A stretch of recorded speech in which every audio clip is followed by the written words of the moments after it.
Grab a Bible, and we're going to read the traditional Christmas story this morning. We're going to talk a little bit about Christmas traditions today, and you're going to have a little chance to share this morning if you would like. And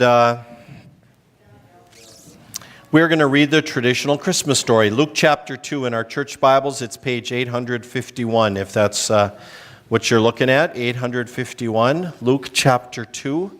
You have probably heard this story a couple of times now this last week or so, and you'll hear it a couple more, I think. It's the story of Jesus' birth from Luke, and it's the one that we often hear about or hear read at Christmas time. So let me read through this. At that time, the Roman Emperor Augustus decreed that a census should be taken throughout the Roman Empire. This was the first census taken when Quirinius was governor of Syria. All returned to their own ancestral towns to register for this census, and because Joseph was a descendant of King David, he had to go to Bethlehem in Judea, David's ancient home. He traveled there from the village of Nazareth in Galilee, and he took with him Mary, his fiancée, who was now obviously pregnant. And while they were there, the time came for her baby to be born. They gave birth to her first child, a son. She wrapped him snugly in strips of cloth and laid him in a manger because there was no lodging available for them. That night there were shepherds staying in the fields nearby, guarding their flocks of sheep. And suddenly an angel of the Lord appeared among them, and the radiance of the Lord's glory surrounded them, and they were terrified. But the angel reassured them, "Don't be afraid," he said. "I bring you good news that will bring great joy to all the people. The Savior, yes, the Messiah, the Lord, has been born today in Bethlehem, the city of David. You will recognize him by this sign. You will find a baby wrapped snugly in strips of cloth, lying in a manger."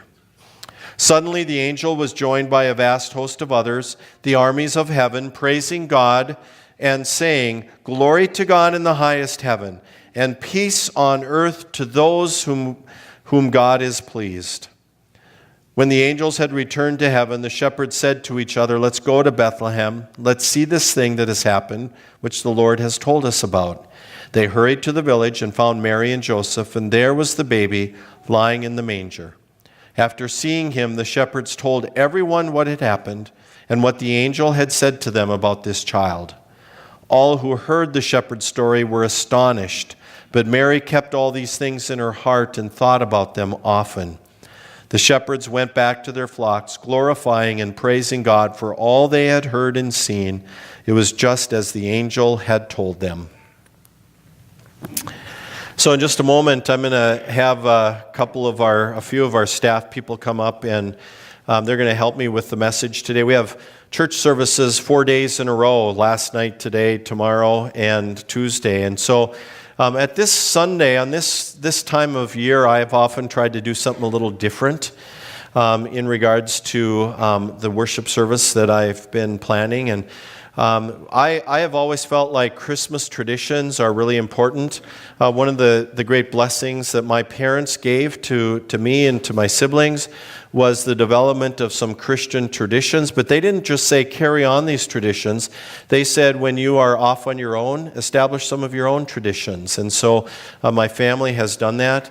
Of course, for us, the Christmas traditions have generally been related to worship in church. Because I'm a pastor, if you didn't know that. And so spent a lot of time at church at Christmas time.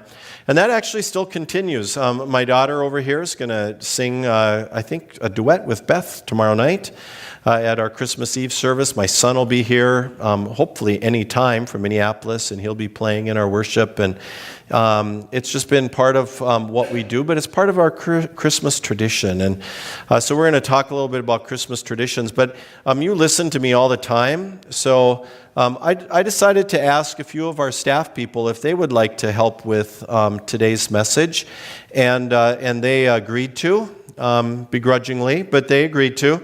And so if you're part of that, why don't you come on up at this time? And I have a couple of questions that they are going to answer. And For those who don't know these people, let me introduce them to you. So we actually have, our staff has like tripled in size in the last year or so, largely because of a program that we work with called Free Through Recovery. So Linda Holdman, down here at the end, Linda is a Free Through Recovery care provider. Some of you know about Free Through Recovery. It's a program where people, I'm distracted here just a second. Yeah, I know. Wow, Alex. You look great. Okay, what was I saying? Free Through Recovery is a program where it's funded by the state of North Dakota, and where we have people here who walk along with people on probation and parole. And that's partly what Ryan has done, and Linda is one of the care providers for Free Through Recovery. If you're interested in knowing more about that, you can ask Linda. Aaron is a pastor here. He started on staff 15 months ago or so, and came out of a whole different industry and is here to kind of serve the Lord in our ministry from a recovery standpoint. He leads Celebrate Recovery and our youth group, and amongst other things. This is Jeremy Rupert. If you don't know Jeremy cleans around here. He's our custodian and has been part of our church since we moved downtown, and thank you for participating in this. And then Mark is also a Free Through Recovery care provider. Mark works with the men, and Linda works with the women. And so those are the four who are going to share at this service. And here's how we're going to start. I would like you to share whether or not you celebrated Christmas growing up. And if so, what were some of the traditions, or what was a tradition or two that meant a lot to you? And if you didn't celebrate Christmas, how did you see this season in your upbringing? And one of the reasons I wanted to do this is because I think our staff represents a little bit of the diversity of our church. So, Linda, you want to share first? Yes. First, I want to say anybody who was here last night or this morning or both, sorry, my story has not changed in 2 hours. Anyway, when Dale asked me, to think about Christmas traditions, my background is very different. Came from a family of 9 children, alcoholic dad, a non-working dad, and so we lived in poverty, and abject poverty, so that shoes and food and clothing and winter coats were priority. There was never extra for anything like Christmas or birthdays or things like that. That just wasn't part of it. And then as I got to thinking, I had put it way, way, way back in my memory because I was it had to be about first grade. I remembered one Christmas that was unusual. 6 of us were still home, so 2 brothers and my older sister, they had already gone, and one of my older brothers came back home. And they had us put up a blanket between the kitchen and living room and said, stay out. And we just heard, rattling in there and stuff. And so when they told us to come in, it just kind of took my breath away. My brother had brought a tree and beautiful lights, and decorated the tree. And there were a few little gifts under the tree. And I was stunned because it was unlike anything we'd ever had. And to me, it was just beauty. It was so beautiful. And they had turned the light off in there so that it just, the lights twinkled off the walls and that. Just a very, very special time for me. And because there were so many kids, there weren't very many presents, so we were supposed to share. So I was the youngest of the 3 older ones, and I had a baby sister, Minnie, like 8 years younger than I. But the 3 of us older were to share this little yellow and white teddy bear. And well, I met that teddy bear, and it was mine. It was Fluffy. That was my teddy bear. And I took that teddy bear to school. I ate with that teddy bear. I slept with that. I wore that teddy bear out. And one thing I had forgotten until late last night when I got home is I had forgotten the other part of that is my mom's gift from my brother was a really pretty white scarf, really soft knit scarf. And it had fringe on it. I can still just see it. It had fringe on it. And my mom gave me her one Christmas present to be that bear's blanket so that I could wrap the bear up and take it with me. And so that is the most special Christmas I can remember from my childhood, the one and only that I can remember from my childhood. And I think, I was trying to think about that, why, but I think it's because at that moment I just felt so loved. And you have to know we were from a totally dysfunctional, non-loving family, and so it was that warm, wonderful feeling, and it obviously stayed with me all my life. And so the rest of the Christmases were not significant, but then when I got married, I really wanted to make sure that, we have 3 boys, we really wanted to make sure that they had good memories from the very beginning. And so we started traditions then with our own family. And one of the ones which we've stopped, and I'm really sorry, but we kind of outgrew it, is all the while growing up, after Christmas Eve, opening gifts, they'd put on their new pajamas, grab a toy. Dad would have warmed up the van. We'd pile in the van and go drive all over Minot looking at Christmas lights. And so then the family, they got married, they have kids. We couldn't all fit in a van, and it became not fun taking 3 cars or whatever. It changed the dynamics of the Christmas lights. So that was the one thing that we have stopped. But we're working hard on keeping some traditions. Yeah. Thank you, Linda. Mark, you want to grab the mic over there and share?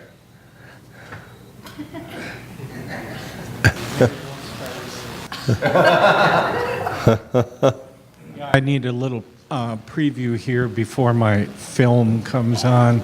Mark brought a film. Yes. You are lucky.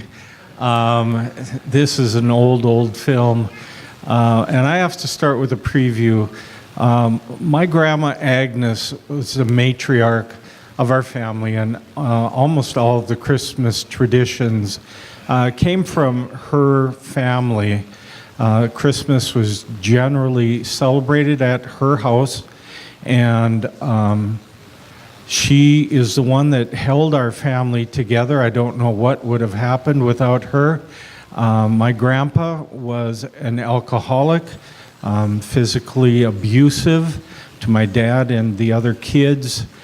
And I'm sure that without my grandma being the strong one, holding that family together, things would have been much different. She showed love in so many ways to us kids, and kept the Christian part of Christmas at the center of Christmas. And now Mary's going to start the movie. It really made me emotional. Huh? Okay, there you see the dinner table where we started off with some lutefisk and lefse, generally. And there I am in the red shirt, little guy about 6 years old, my little brother, my older brother, my mom. And you'll get to see, there's my grandma with her camera. She always had a camera ready. And in comes Santa Claus. In fertile Minnesota, Santa Claus always came during, right after supper, special delivery, all of our gifts. And he gave a hug to everybody, grandma there. And I'm going to show you in just a minute what we all got for presents. Santa always gave us the best and biggest gifts. And there he goes out the door. And my brother got a nice rough rifle, yeah. And he didn't go on to shoot anyone. And there's my service center. I didn't go on to start a garage. There's my grandma Rose, great grandma Rose, my grandpa, my grandma, and almost all of those people that you see are now deceased, celebrating Christmas with Christ in heaven. So that's what Christmas was like in my family. Before we got to open our presents, though, was the special part of the Christmas tradition when my cousin Dave would put on the nativity program. And we would put on our bathrobes and towels on our heads and read the Christmas story, and we would all act out the parts. And my cousin Michelle, the only female, always got to be Mary, of course, and that was a special part of Christmas and our traditions, and those have been passed on. Thank you, Mark. A funny little aside, Aaron was shocked that there were cameras and filming back in the day of Mark's childhood, so we were like, where's the sound on this video? It's not working. And Mark's like, we didn't have sound on video back then. All right, Aaron, you want to share? This should be interesting. So, we celebrate Christmas. We found out at an earlier service that Dale was shocked that we celebrate Christmas in Las Vegas. At the casinos, I assumed. Yep, because we all live in the hotel casinos and, live on the Strip. And no, not really. For those who don't know, Aaron grew up in Las Vegas. Yeah, I grew up in Las Vegas. Actually, one Christmas, it did flurry snow a little bit. One Christmas ever in my life until I moved here. And then now I just hope it doesn't snow. So, you know what? I definitely celebrate Christmas. We had, when Dale first asked me, like, traditions, what traditions? And I realized we had a ton of traditions.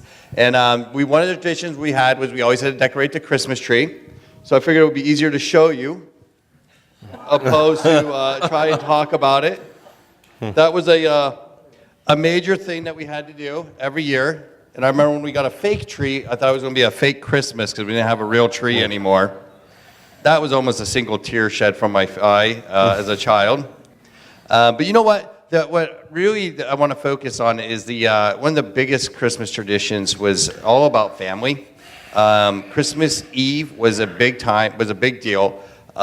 We always had a big dinner. That's when I got presents from my grandparents and from my aunt and uncle. Looking back, I got a lot of clothes. I don't know why that was, but I got a lot of clothes as a kid. So it really wasn't the presents, but it was about the time with the family and the food and just all kinds of food and time with family. But all of that had to be orchestrated and arranged around church services. And oftentimes it seemed like there was two church services. There was one that was probably earlier in the day in which we, as children, would wear our robes and we would do the Christmas play for the congregation, wearing our bathrobes and our towels on our heads. And then there was the very special late night service, the candlelight service, where we had real candles and we would light them and we would all stand in a big circle around the church. The church that I was in when I was younger had a huge cathedral ceiling, very long vaulted ceiling. And we would stand in a circle around the church and all the lights out and sing Silent Night together. And in it, there was just it felt like God just stirred in those moments. And as we distinguished the candles one by one, it was such a touching, moving time and really brought the focus and centering on why we were actually celebrating, that we were celebrating the birth of our Savior, that why we were there was God and He was the focus point of what we were doing. And that's probably one of the biggest memories I got. So thank you. So if you come here on Christmas Eve, we use tea lights, and Aaron's been lobbying since he came on staff to use real candles, but fake lights, fake service. Yeah, fake service tomorrow night. All right. Really. Same, not really. Thanks, Aaron. All right, Jeremy. All right, I didn't bring a video, so I'm going to ask Dale to mime out my words. My favorite Christmas movie is A Christmas Story. And for me, it's because it really represents what was important to me as a child about Christmas, and that's Christmas presents. That was what Christmas was about. We did a lot of the standard stuff. We, went to see big family get-together, Christmas tree, and all of that. But as a little kid, presents were a really big deal, and we were a low-income family, and I'm grateful that I was able to get some presents that meant a lot to me as a kid. And, Ralphie finally got his official Red Ryder carbine action BB gun with a compass on the stock and a thing that tells time. And for me, the big present was, and if you were born in the 80s, you would get this. When I was about 7 or 8 in the late 80s, one of such a clear memory of me was Christmas morning, opening up and finding a Nintendo Entertainment System under my tree. The biggest life-changing event until I found Christ.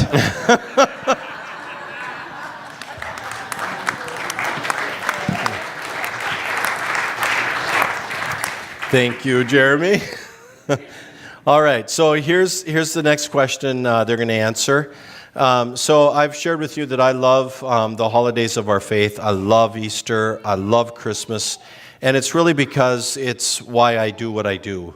At Christmas time, to me, it's all about the gift of Jesus Christ, our Savior, who represents a God who is madly in love with us, and that we can be in a relationship with Him now. And so, I try to create opportunity and experience for people to encounter that over the holidays. I love this time of year because it's what's in my heart. And so I've asked them if they would just give us a brief word from their heart about what this season means to them, especially now that they're here working and worshiping at Lighthouse Church. So, Linda, you can go first. Yes. I'm like Dale. I love Christmas. I love Christmas lights. I love the music, to the point that I put my tree up early. And last year, my boys made me throw away the tree because it was one of those old ones where each branch had to go in, and they just were sick of it, so they threw it away. So I had to get a new tree, and I was so proud of it this year. It's a beautiful tree, and it's that one with only 3 parts, and it lights itself up, So I put it up November 1st. But I'm okay with that because Facebook came out with an article that said if you decorate early, you are happier than those who don't. So, Mark... Explains a lot. Mark does not like to decorate early. So anyway, traditions for me now in the current time when we had our children, and then we had really fun traditions with them. Started some really fun things and a lot of fun memories that they still talk about now when we get together. But as they grew up, and then of course as they got married and they had children, they had to start developing their own traditions. Their wives wanted to develop traditions with her family, and which is, you have to, you just have to grow with that. And so my husband and I, we just worked that out just so we could get together between Christmas and New Year's. Can we please, we don't care what day it is, can we all get together, for one day? So we worked through all of that, and that worked out pretty good. And then when they weren't with us, Jim and I would just go do things. Even if we went out of town or something, we would fill the holidays together. So another big change, so that was a big change when the kids kind of started going separate ways. The other big change is when I lost Jim 4 years ago. It's like, because he and I had filled the gaps. And so I had to work through another transition about where do I fit? How does this work? And I actually, being totally transparent, got professional help to work through that, to realize I had to lift those expectations I have on my family. Those kids don't deserve what I think should be.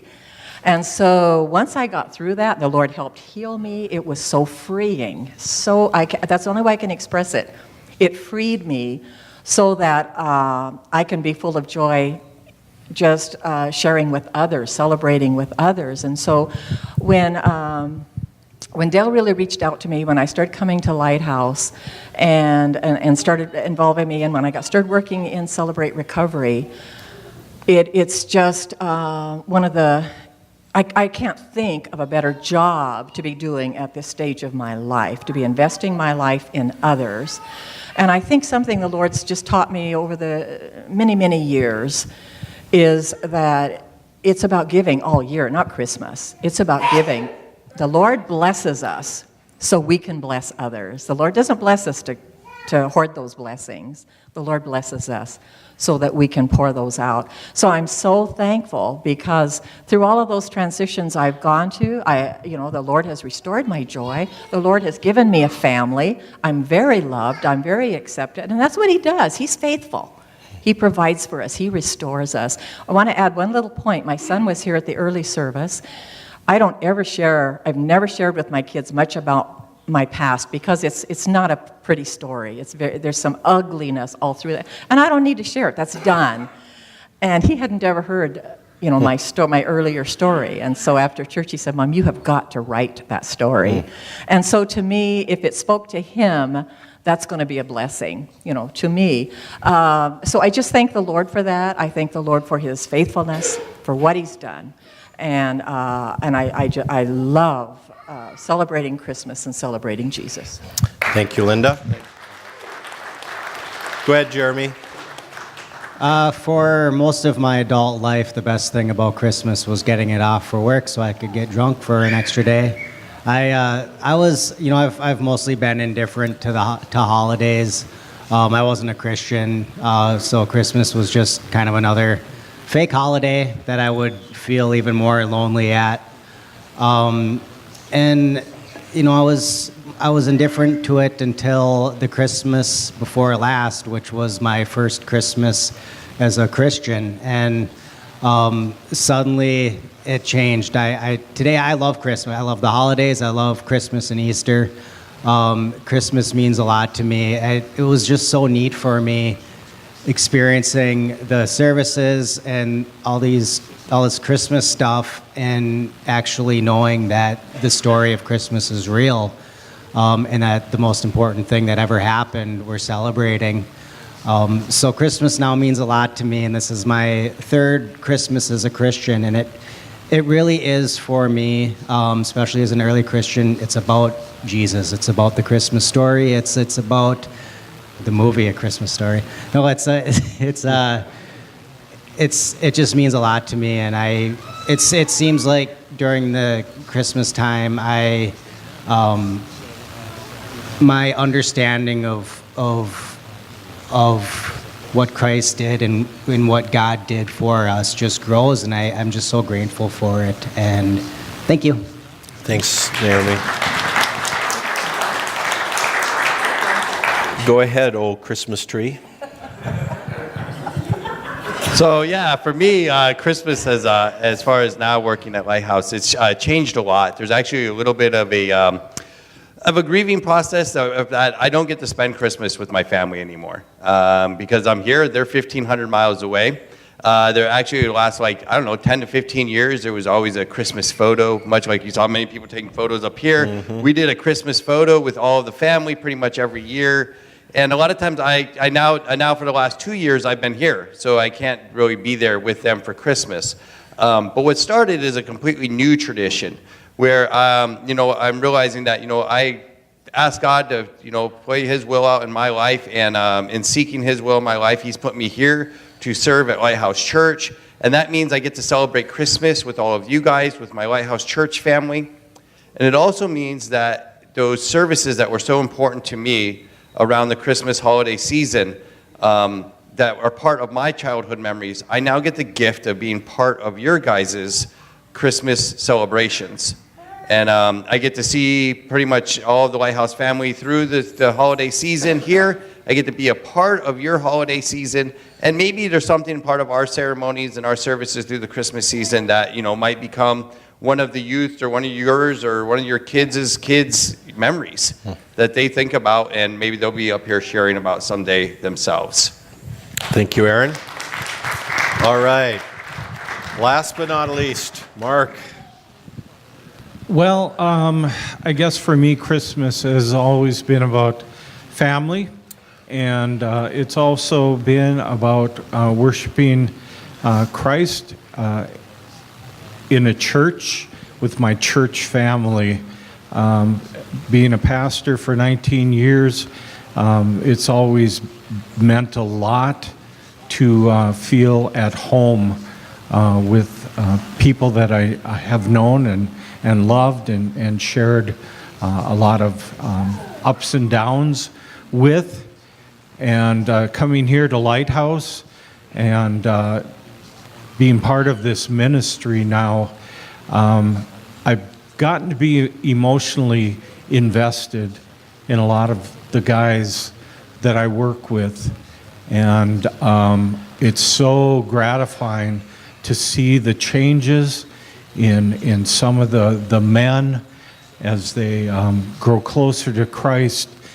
And it's also sad sometimes, like this past week, as I went online and visited with a young man who is in jail I wasn't able to go see him in person, I guess through the glass at the jail where he's at, but still visiting. We talked about Christmas and how it's going to be kind of lonely for him this year, not being able to be with family. And he also mentioned to me how he appreciated that I had introduced him to this Lighthouse, a family, and was kind of depressed that he wouldn't be able to be part of the Christmas celebration here this year. And then I shared with him finally the reading from John 1 about how the light has shined in the darkness, and the darkness has not overcome it. And it made a lot of sense to him that there's hope. No matter what the situation that we're in, there's still hope. Hope for him, even though he's facing a lot of time, knowing Christ, there's always hope. And that's the promise that I left him with. Thanks, Mark. Thank you, staff, and I love working with these people, and it's been a real blessing. So we're going to give you a chance. I know it's getting late, but we're going to give you a chance if anybody wants to share a little bit. Here's our question. What does this season mean to you this year? If you'd like to share anything with us today, you get these guys' attention. They'll bring a microphone. You stand up, speak directly in the mic, and give us a brief answer.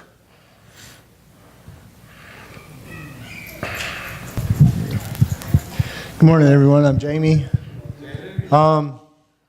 This season, I don't know. I'm trying to build a tradition for Christmas. I don't really know what Christmas looks like.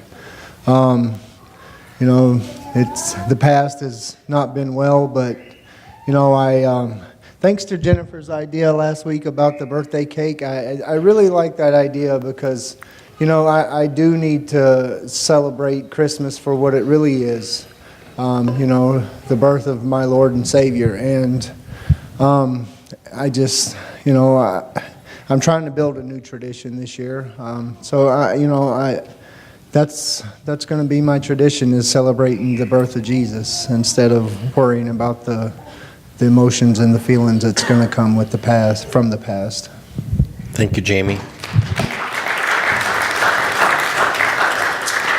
My name is Rory. This year I'm not going down for Christmas because I can't deal with my mom.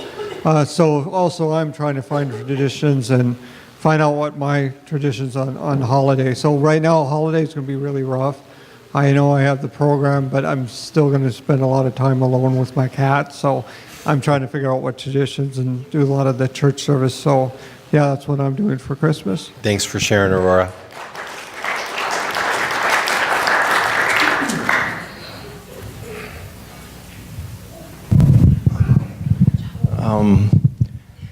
It seems to me you got really specific, so I'm going to get really specific. This season, for me, I think represents things I've learned, specifically the power of presence, the power of harmony, and the power of creativity. Thank you, Avery. Who else would like to share?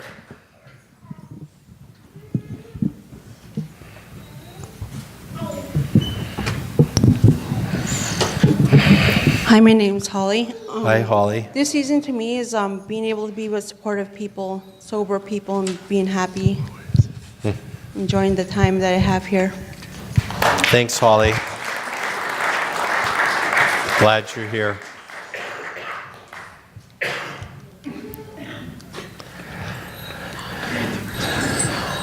Hi, I'm Riley. This season used to be when family gathered and people shared memories, and not everybody's family is perfect, and there are fights and areas and ways that people don't want to see each other. Over the past couple of years, I guess I've never really had a real Christmas, and my Christmas has kind of fallen apart just like every other holiday, but it's kind of how I have to look at it. Every season is important to me because I get to spend time with the people that I have there and not dwell on the people that left. Thanks, Riley. Glad you're here. Anybody else want to share?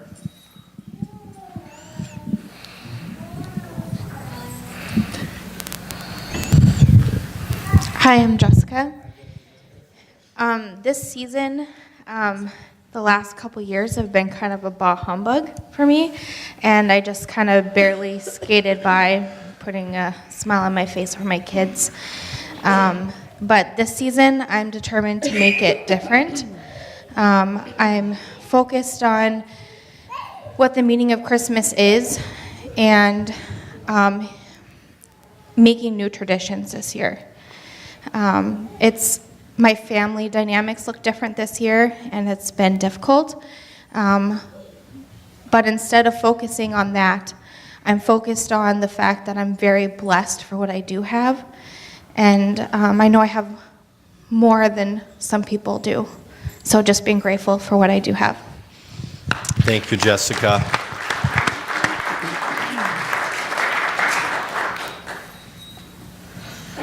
Anybody else?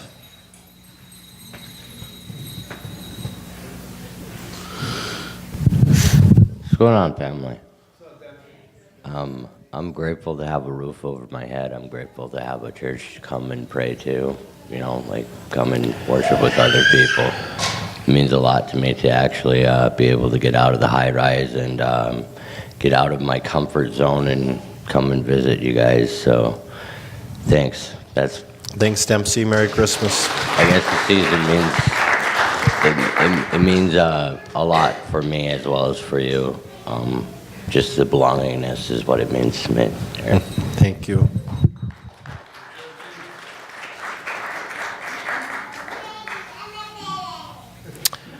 All right. Anybody else?